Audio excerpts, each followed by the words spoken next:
Hello, welcome to my channel. My name is Emi, and on today's video, I'll be talking about squad compositions and important boons that you need to know when you start doing endgame PvE in Guild Wars 2.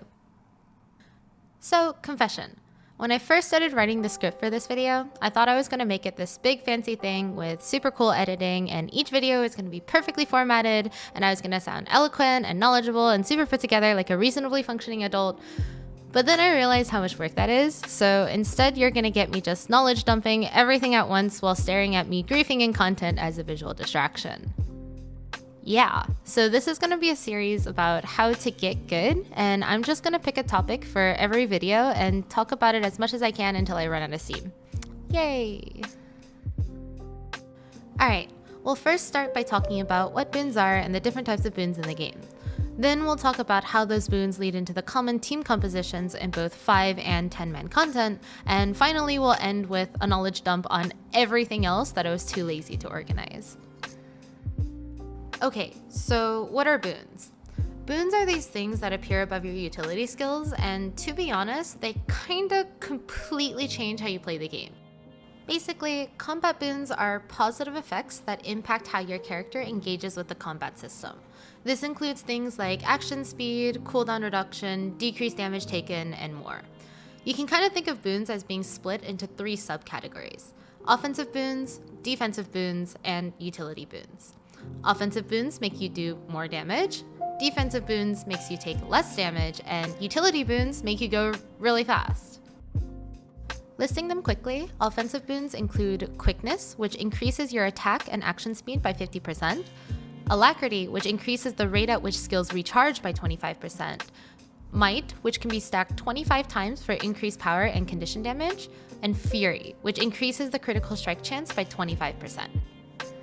On the other hand, we have the defensive boons, which include protection, which reduces incoming strike damage by 33%, resolution, which reduces incoming condition damage by 33%, aegis, which will block the next single attack of any kind, and stability, which will protect against control effects, including stuns. Finally, we have what I'll call utility boons, which include swiftness, which increases movement speed by 33%, resistance, which neutralizes non-damaging conditions such as chill or immobilize, vigor, which recharges endurance faster, and regeneration, which provides healing over time. Now that we've established how OP these boons are, how do you get them? The primary source of boons come from weapon and utility skills or traits unlocked during the leveling process.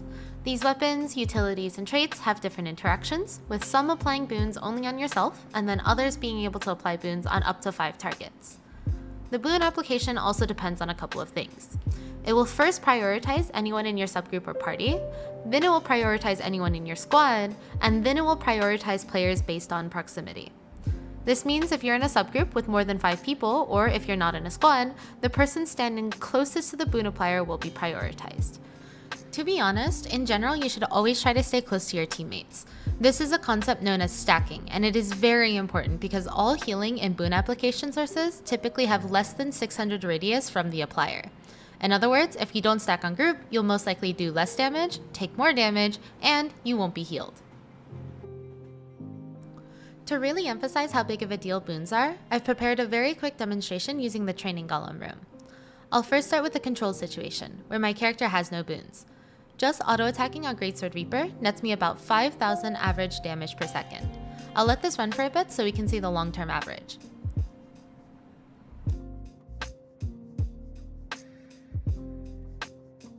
Now let's add 25 stacks of might using the console. You can see that the might is now applied to my character because it is shown above my utility skills. Immediately, you can see that my average damage per second has increased to over 6,000. That might not sound like a lot since it's only 1,000 extra damage, but that is over 20% increased damage compared to without the buff at all.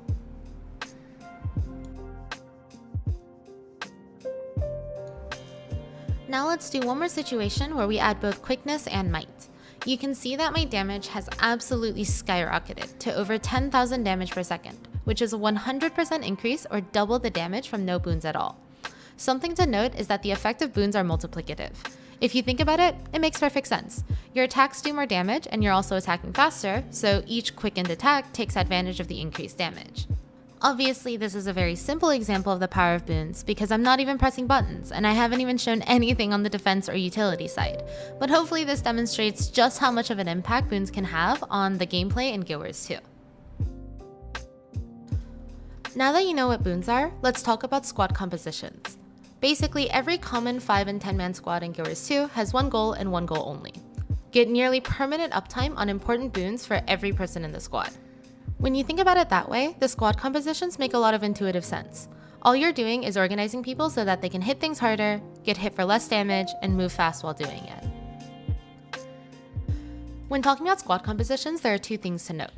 First, there is a soft trinity that the Guild Wars 2 community has settled into: a healing source with boon access, a damage source with boon access, and a full damage source.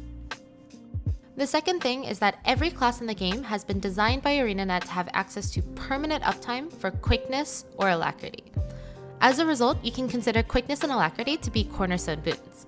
There are some classes that can access both at the same time, but due to the base durations from utility and trade sources, no class can keep up 100% uptime of both simultaneously.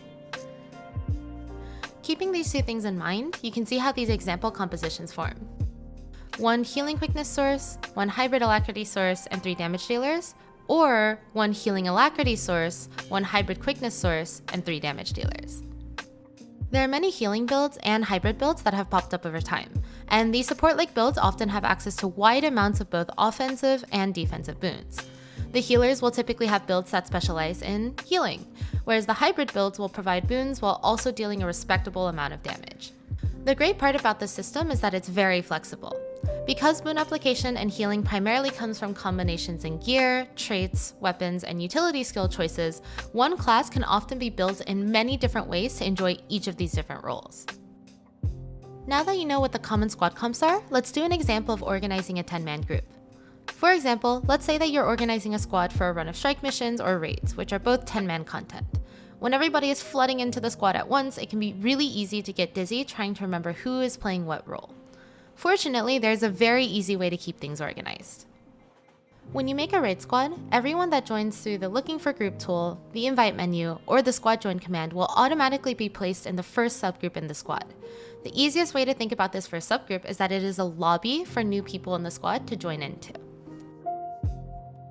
It is very common for commanders to look for heal quick alac, and as people join, they'll start volunteering for roles. For example, if somebody joins and says heal quickness, you can move them down into a subgroup of their own.